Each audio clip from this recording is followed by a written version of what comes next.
എസ്തേർ. പ്രിയ കൂട്ടുകാരെ, ഇന്ന് നമ്മൾ വിശുദ്ധ വേദപുസ്തകത്തിലെ 17ാമത്തെ പുസ്തകമായ എസ്തേറിലേക്ക് കടക്കുകയാണ് കേട്ടോ. വിശുദ്ധ വേദപുസ്തകത്തിൽ സ്ത്രീകളുടെ പേരിൽ രേഖപ്പെടുത്തിയിരിക്കുന്ന 2 പുസ്തകങ്ങളിൽ രണ്ടാമത്തേതാണ് എസ്തേർ. ആദ്യത്തേത് രൂത്തിന്റെ പുസ്തകമാണെന്ന് കൂട്ടുകാർ ഓർക്കുന്നുണ്ടാവുമല്ലോ അല്ലേ? എസ്തേറിന്റെ പുസ്തകത്തോടുകൂടെ പഴയ നിയമ പുസ്തകത്തിലെ ചരിത്ര പുസ്തകങ്ങൾ അവസാനിക്കുകയാണ്.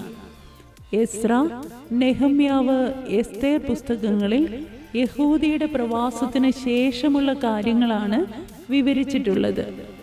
ബൈബിളിലെ പഴയ നിയമത്തിലെ ഇനിയുമുള്ള 22 പുസ്തകങ്ങൾ സൃഷ്ടി മുതൽ ഇതുവരെയുള്ള സമയത്തിനുള്ളിൽ എഴുതിയിരിക്കുന്ന പുസ്തകങ്ങളുമാണ്. ഇനി നമുക്ക് പുസ്തകത്തിലേക്ക് കടക്കാം. പാഴ്സി രാജാവായ കോരശിന്റെ അനുവാദത്തോടെ സെരുബാബേലിന്റെ നേതൃത്വത്തിൽ ഒരു കൂട്ടം ആളുകൾ യെരുശലേമിലേക്ക് മടങ്ങി വന്നപ്പോൾ അവരോട് കൂടെ വരാതെ പാഴ്സി രാജ്യത്ത് തുടർന്ന യഹൂദന്മാരുടെ കഥയാണ് എസ്തേർ എന്ന പുസ്തകത്തിൽ വിവരിച്ചിരിക്കുന്നത്. ആ കാലത്ത് പാഴ്സി രാജ്യം ഭരിച്ചിരുന്നത് അഹശ്വേരോശ് രാജാവായിരുന്നു.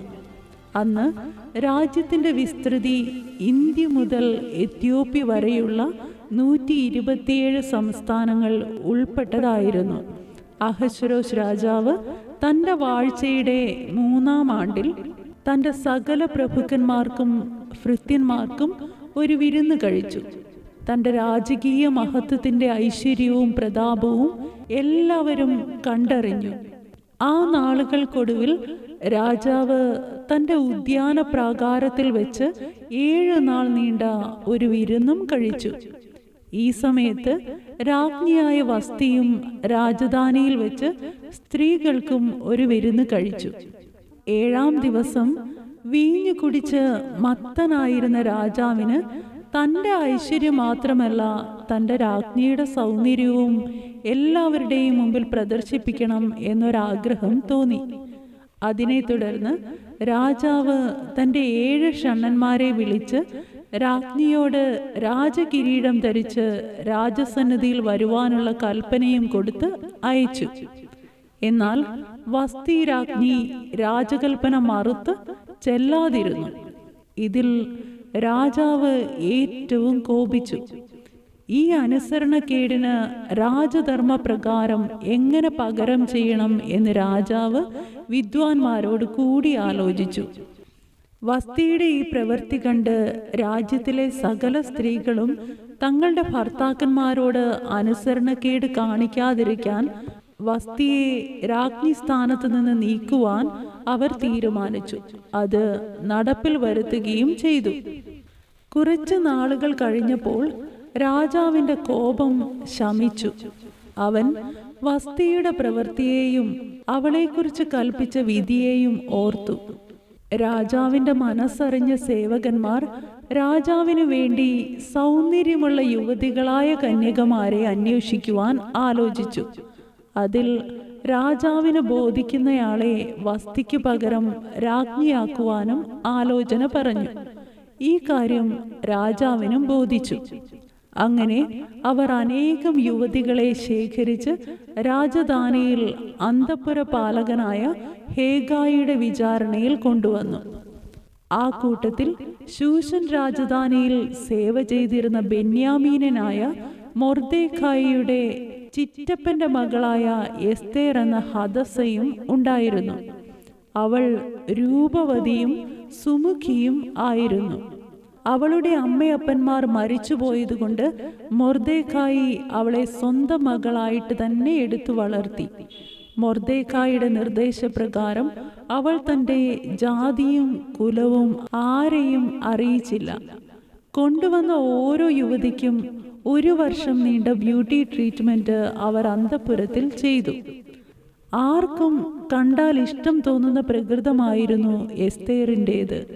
അങ്ങനെ അഹശ്വേരോശ് രാജാവിൻ്റെ 7-ാം ആണ്ടിൽ എസ്തേറിനെ രാജാവിൻ്റെ അടുക്കൽ രാജധാനിയിലേക്ക് കൂട്ടിക്കൊണ്ടു ചെന്നു.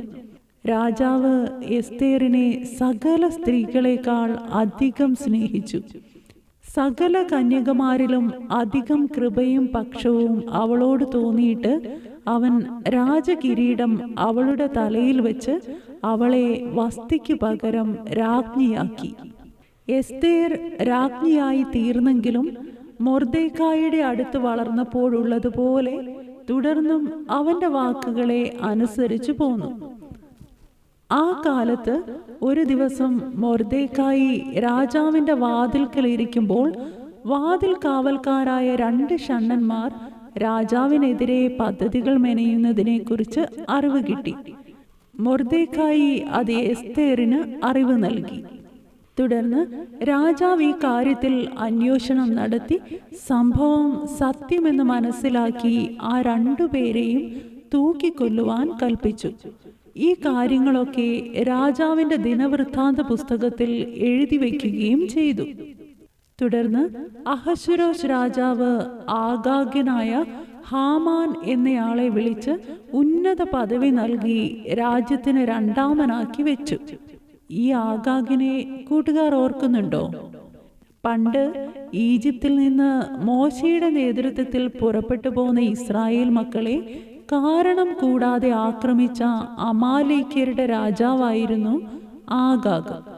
ഈ ആഗാഗിന്റെ തലമുറയിൽപ്പെട്ടയാളാണ് ഉന്നത പദവി ലഭിച്ച ഹാമാൻ.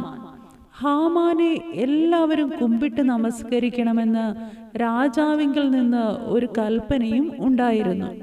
എങ്കിലും മൊർദെഖായി അവനെ കുമ്പിട്ടില്ല, നമസ്കരിച്ചതുമില്ല. ഒരു യഹൂദനായ മൊർദെഖായി ദൈവത്തെ അല്ലാതെ വേറൊരു മനുഷ്യനെയും കുമ്പിടുവാനോ നമസ്കരിക്കുവാനോ താല്പര്യമുള്ളവനായിരുന്നില്ല. ഇത് ഹാമാനെ ചൊടിപ്പിച്ചു.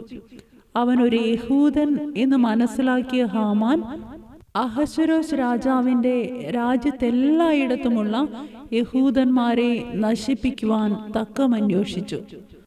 അവസരം ഒത്തുവന്നപ്പോൾ അവൻ രാജാവിനെ തെറ്റിദ്ധരിപ്പിച്ച് രാജ്യത്തിലെ യഹൂദന്മാരെ എല്ലാം നശിപ്പിക്കേണ്ടതിനുള്ള വിധി രാജാവിൽ നിന്ന് കരസ്ഥമാക്കി. രാജാവ് ഹാമാന്റെ ആവശ്യത്തെ അംഗീകരിക്കുകയും തന്റെ രാജമോതിരം ഊരി ഹാമാന് നൽകുകയും ചെയ്തു. ഹാമാൻ 1-ാം മാസമായ നിസാൻ മുതൽ 12-ാം മാസമായ ആധാർ മാസം വരെയുള്ള ഓരോ മാസത്തെയും ഓരോ ദിവസത്തെയും കുറിച്ച് ചീട്ടിട്ടു. അതിൽ നിന്ന് ഒരു മാസത്തെയും ഒരു ദിവസത്തെയും തിരഞ്ഞെടുത്തു. അങ്ങനെ അഹശ്വേരോശ് രാജാവിന്റെ 12-ാം ആണ്ടിൽ 1-ാം മാസം 11-ാം തീയതി ഹാമാൻ കൽപ്പന എഴുതി രാജമോതിരം കൊണ്ട് മുദ്ര വെച്ച് രാജ്യത്തെല്ലായിടത്തും അയച്ചു. അതിൽ 12-ാം മാസം 13-ാം തീയതി രാജ്യത്തെല്ലായിടത്തുമുള്ള സകല യഹൂദന്മാരെയും സ്ത്രീകളെയും കുഞ്ഞുങ്ങളെയും അടക്കം കൊന്നുകളയാനും അവരുടെ വസ്തുവകകൾ കൊള്ളയിടുവാനും അനുവദിച്ചുകൊണ്ട് അതാത് സംസ്ഥാനങ്ങളിലെ ദേശാധിപതിമാർക്കും ജനത്തിന്റെ പ്രഭുക്കന്മാർക്കും കൽപ്പന നൽകി. വിധി പരസ്യമായതോടെ ശൂശൻ പട്ടണം കലങ്ങിപ്പോയി. രാജാവിന്റെ കൽപ്പനയും തീർപ്പും ചെന്ന ഓരോ സംസ്ഥാനത്തും യഹൂദന്മാരുടെ ഇടയിൽ മഹാദുഃഖവും ഉപവാസവും കരച്ചിലും വിലാപവും ഉണ്ടായി. പലരും രട്ടുടുത്ത് വെണ്ണീറിൽ കിടന്നു. രാജാവിന്റെ പടിവാതിൽക്കൽ ഉണ്ടായിരുന്ന മൊർദെഖായിയുടെ അവസ്ഥയും മറിച്ചായിരുന്നില്ല. മൊർദെഖായി ഈ അവസ്ഥയിൽ ഇരിക്കുന്നതിനെ കുറിച്ച് ബാല്യക്കാരിൽ നിന്ന് അറിവ് കിട്ടിയ എസ്തേർ കാര്യം തിരക്കി. മറുപടിയായി മൊർദെഖായി ഹാമാന്റെ പദ്ധതികളും യഹൂദന്മാരുടെ അവസ്ഥയും രാജകൽപ്പനയുടെ ഒരു പകർപ്പും ഷണ്ഡനായ ഹദക്കിന്റെ കയ്യിൽ കൊടുത്തയച്ചു. അതോടുകൂടെ എസ്തേറിനോട് രാജസന്നിധിയിൽ ചെന്ന് തന്റെ ജനത്തിനു വേണ്ടി അപേക്ഷയും യാചനയും കഴിക്കുവാനും കൽപ്പിച്ചു. ഇതുവരെ മൊർദെഖായിയുടെ വാക്കുകൾ അനുസരിച്ച് മാത്രം നടന്ന എസ്തേർ ഈ കാര്യത്തിൽ ഒന്ന് പതറി. കാരണം രാജാവ് വിളിക്കാതെ പുരുഷനോ സ്ത്രീയോ ആർക്കും രാജ്ഞിയാണെങ്കിൽ കൂടിയും രാജാവിന്റെ സന്നിധിയിൽ ചെല്ലുവാനുള്ള അനുവാദം ഇല്ലായിരുന്നു.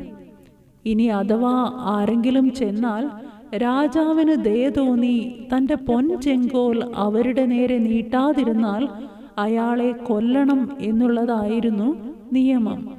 എന്നാൽ ഈ കാരണം കൊണ്ട് എസ്തേർ മിണ്ടാതിരിക്കുന്നതിനെ മൊർദെഖായി എതിർത്തു. ഇങ്ങനെയൊരു കാര്യത്തിനു വേണ്ടിയായിരിക്കാം ദൈവം എസ്തേറിനെ രാജ്ഞിയാക്കിയതെന്നും അതുകൊണ്ട് മിണ്ടാതിരിക്കരുതെന്നും മൊർദെഖായി ഉപദേശിച്ചു. തുടർന്ന് എസ്തേറിന്റെ നിർദ്ദേശപ്രകാരം ശൂശനിലുള്ള എല്ലാ യഹൂദന്മാരും എസ്തേറിനു വേണ്ടി 3 ദിവസം ഒന്നും തിന്നുകയോ കുടിക്കുകയോ ചെയ്യാതെ ഉപവസിച്ചു. എസ്തേറും തൻ്റെ ബാല്യക്കാരുത്തികളും അങ്ങനെ തന്നെ ചെയ്തു. തുടർന്ന് 3-ാം ദിവസം എസ്തേർ രാജവസ്ത്രം ധരിച്ചുകൊണ്ട് രാജധാനിയുടെ പ്രാകാരത്തിൽ ചെന്ന് നിന്നു. എസ്തേർ രാജ്ഞി പ്രാകാരത്തിൽ നിൽക്കുന്നത് രാജാവ് കണ്ടപ്പോൾ അവന് അവളോട് കൃപ തോന്നി. തൻ്റെ കയ്യിലിരുന്ന പൊൻചെങ്കോൽ അവൻ എസ്തേറിന് നേരെ നീട്ടി. രാജാവ് അവളുടെ അപേക്ഷ എന്ത് എന്ന് അന്വേഷിച്ചു. താൻ ഒരുക്കിയിരിക്കുന്ന വിരുന്നിന് രാജാവും ഹാമാനും വരണമെന്ന് അവൾ അപേക്ഷിച്ചു. രാജാവ് സമ്മതിച്ചു. അങ്ങനെ രാജാവും ഹാമാനും എസ്തേർ ഒരുക്കിയ വിരുന്നിന് ചെന്നു. തന്നെയും രാജാവിനെയും മാത്രം എസ്തേർ രാജ്ഞി വിരുന്നിന് വിളിച്ചതിൽ മനസ്സ് നിറഞ്ഞ് ഹാമാൻ സ്വന്തം വീട്ടിലേക്ക് തിരിച്ചുപോയി. പോകുന്ന വഴിയിൽ രാജാവിൻ്റെ വാതിൽക്കൽ തന്നെ കൂസാതെയും എഴുന്നേൽക്കാതെയും ഇരിക്കുന്ന മൊർദെഖായിയെ കണ്ടപ്പോൾ ഹാമാന് കോപം മൂത്തു. വീട്ടിലെത്തിയ ഹാമാൻ തൻ്റെ സ്നേഹിതന്മാരെയും ഭാര്യയെയും വിളിച്ച് രാജാവ് തനിക്ക് നൽകിയ ഉന്നത പദവിയെക്കുറിച്ചും എസ്തേർ രാജ്ഞി തനിക്കും രാജാവിനും വേണ്ടി മാത്രം ഒരുക്കിയ വിരുന്നിനെക്കുറിച്ചും ഒക്കെ വിവരിച്ചു പറഞ്ഞു. എന്നാലും മൊർദെഖായി രാജാവിൻ്റെ വാതിൽക്കൽ ഇരിക്കുന്നിടത്തോളം തനിക്ക് ഈ സന്തോഷങ്ങളിലൊന്നും ഒരു തൃപ്തിയും ഉണ്ടാവുന്നില്ല എന്നും അവൻ പറഞ്ഞു. അതിന് പ്രതിവിധിയായി നാളെ തന്നെ രാജാവിൻ്റെ ഒരു കൽപ്പന വാങ്ങി മൊർദെഖായിയെ തൂക്കിക്കളയാൻ സ്നേഹിതന്മാരും ഭാര്യയും ഹാമാനെ ഉപദേശിച്ചു. ഈ കാര്യം ഹാമാനും ബോധിച്ചു. തുടർന്ന് അവൻ മൊർദെഖായിക്ക് വേണ്ടി തൻ്റെ വീടിൻ്റെ മുമ്പിൽ ഒരു കഴുമരം ഉണ്ടാക്കിച്ചു. നാളത്തെ വിരുന്നിന് പോകും മുമ്പ് മൊർദെഖായിയെ തൂക്കിലേറ്റണം എന്നവൻ മനസ്സിൽ തീരുമാനിച്ചു. എന്നാൽ അന്ന് രാത്രി കിടന്നിട്ട് രാജാവിന് ഉറക്കം വന്നില്ല. അതുകൊണ്ട് അവൻ്റെ സേവകന്മാർ രാജാവിൻ്റെ കൽപ്പന പ്രകാരം ദിനവൃത്താന്ത പുസ്തകങ്ങൾ വായിച്ച് കേൾപ്പിച്ചു. അതിൽ പണ്ട് വാതിൽ കാവൽക്കാരായ 2 പേർ രാജാവിനെതിരെ ഗൂഢാലോചന നടത്തിയതും അതിനെക്കുറിച്ച് മൊർദെഖായി അറിവ് നൽകിയതും ഒക്കെ വായിച്ച് കേൾപ്പിച്ചു. ഇതിന് പ്രതിഫലമായി മൊർദെഖായിക്ക് എന്ത് ബഹുമാനവും പദവിയും നൽകി എന്ന് രാജാവ് ചോദിച്ചു. ഒന്നും കൊടുത്തിട്ടില്ല എന്ന് ഭൃത്യന്മാർ പറഞ്ഞു. തൻ്റെ തെറ്റ് തിരുത്താൻ തീരുമാനിച്ച് പ്രാകാരത്തിൽ ആരാണുള്ളത് എന്ന് രാജാവ് അന്വേഷിച്ചു. ഈ സമയത്ത് താൻ ഉണ്ടാക്കിയ കഴുമരത്തിന്മേൽ മൊർദെഖായിയെ തൂക്കിക്കളയാൻ രാജാവിനോട് അനുവാദം ചോദിക്കാൻ ഹാമാൻ രാജധാനിയുടെ പുറത്ത് പ്രാകാരത്തിൽ വന്ന് നിൽക്കുകയായിരുന്നു. രാജാവിൻ്റെ ചോദ്യത്തിന് മറുപടിയായി ഹാമാൻ പുറത്തു നിൽക്കുന്നു എന്ന് ഭൃത്യന്മാർ അറിയിച്ചു. അവനോട് അകത്തു വരുവാൻ രാജാവ് കൽപ്പിച്ചു. ഹാമാൻ അകത്തു വന്നപ്പോൾ താൻ ബഹുമാനിക്കാൻ ഉദ്ദേശിക്കുന്ന പുരുഷന് എന്തെല്ലാമാണ് ചെയ്തു കൊടുക്കേണ്ടത് എന്ന് രാജാവ് ഹാമാനോട് ചോദിച്ചു. തന്നെയാണ് രാജാവ് ബഹുമാനിക്കാൻ ആഗ്രഹിക്കുന്നത് എന്നുള്ളിൽ വിചാരിച്ച് ഹാമാൻ വളരെ നല്ല ഒരാലോചന രാജാവിന് പറഞ്ഞുകൊടുത്തു. ആ ആലോചന ഇങ്ങനെയായിരുന്നു: രാജാവ് ബഹുമാനിക്കാൻ ഇച്ഛിക്കുന്ന പുരുഷനെ രാജാവ് ധരിക്കുന്ന രാജവസ്ത്രവും രാജകീയ കിരീടവും രാജാവിൻ്റെ അതിശ്രേഷ്ഠ പ്രഭുക്കന്മാരിൽ ഒരുത്തനെ കൊണ്ട് ധരിപ്പിച്ച് അവനെ രാജാവ് കയറുന്ന കുതിരപ്പുറത്ത് കയറ്റി പട്ടണത്തിൻ്റെ വീതിയിൽ കൂടെ കൊണ്ടു നടന്ന് രാജാവ് ബഹുമാനിക്കാൻ ഉദ്ദേശിക്കുന്ന പുരുഷന് ഇങ്ങനെ ചെയ്യും എന്ന് വിളിച്ചു പറയണം എന്ന് പറഞ്ഞു. അതിന് മറുപടിയായി രാജാവ് ഹാമാൻ പറഞ്ഞതുപോലെ തന്നെ രാജാവിൻ്റെ വാതിൽക്കൽ ഇരിക്കുന്ന യഹൂദനായ മൊർദെഖായിക്ക് ചെയ്യുവാൻ ഹാമാനോട് കൽപ്പിച്ചു. അനുസരിക്കുകയല്ലാതെ ഹാമാന് വേറൊരു നിവൃത്തിയും ഇല്ലായിരുന്നു. രാജാവ് കൽപ്പിച്ചതുപോലെ ചെയ്ത ശേഷം അവൻ അപമാനഭാരത്തോടെ സ്വന്തം വീട്ടിലേക്ക് തിരിച്ചുപോയി. കാര്യങ്ങളറിഞ്ഞ ഭാര്യയും സുഹൃത്തുക്കളും മൊർദെഖായി ഒരു യഹൂദനാണെന്നും അവനെ ജയിക്കുന്നത് അസാധ്യമാണെന്നും മനസ്സിലാക്കി തുടങ്ങി. അവർ സംസാരിച്ചു കൊണ്ടിരിക്കെ തന്നെ രാജാവിൻ്റെ ഷണ്ഡന്മാർ വന്ന് എസ്തേർ രാജ്ഞി ഒരുക്കിയ രണ്ടാമത്തെ ദിവസത്തെ വിരുന്നിന് അവനെ കൂട്ടിക്കൊണ്ടുപോയി. അങ്ങനെ രാജാവും ഹാമാനും എസ്തേർ രാജ്ഞിയോടുകൂടെ വിരുന്ന് കഴിപ്പാൻ ചെന്നു. വീഞ്ഞു വിരുന്നിൻ്റെ സമയത്ത് രാജാവ് എസ്തേറിനോട് അവളുടെ അപേക്ഷയും ആഗ്രഹവും എന്ത് എന്ന് ചോദിച്ചു. അവൾ അപേക്ഷയായി അവളുടെ ജീവനെയും ആഗ്രഹമായി തൻ്റെ ജനത്തെയും ചോദിച്ചു. തന്നെയും തൻ്റെ ജനത്തെയും കൊന്നുകളയാൻ ഹാമാൻ വിറ്റുകളഞ്ഞിരിക്കുന്നു എന്നവൾ അറിയിച്ചു. തുടർന്ന് ഹാമാന്റെ പദ്ധതികളും തൻ്റെ ഭാര്യയുടെ ജാതിയും മനസ്സിലാക്കിയ രാജാവ് ഹാമാനോട് കോപിച്ചു. തനിക്ക് അനർത്ഥം ഭവിച്ചു എന്ന് മനസ്സിലാക്കിയ ഹാമാൻ എസ്തേറിനോട് ദയയ്ക്കായി അപേക്ഷിച്ചു. പക്ഷേ ഫലമുണ്ടായില്ല.